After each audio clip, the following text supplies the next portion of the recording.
আপনাদের কাছে অনুরোধ করি, আপনারা আপনাদের স্ত্রী, সন্তান, ছেলে মেয়ের, পরিবারের সদস্যদের ঈমান, আমল, নামাজ, রোজা, বন্দিগি, হালাল হারামের নজরদারি করেন।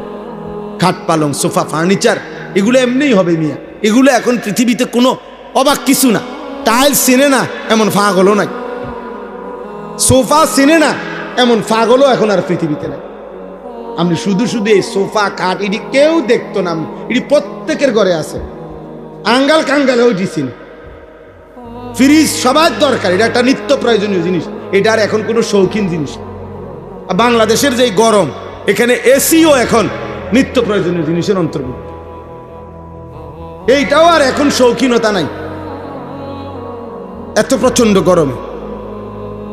অতএব প্রয়োজনীয় এই জিনিসপত্র কোনো না কোনো ভাবে প্রত্যেকেই ব্যবস্থা করছে। এগুলো মানুষের দেখাইয়া শুনাইয়া কোনো লাভ নাই, ভালো লাভ নাই। ইমানের হিসাব দেন, আখিরাতের হিসাব দেন, সেজদার হিসাব দেন, গোলামির হিসাব দেন। আমার প্রিয় সন্তান, আমার প্রিয় নওজোয়ান ভাই, এমন মালিকের নাফরমানি করো না বাপ।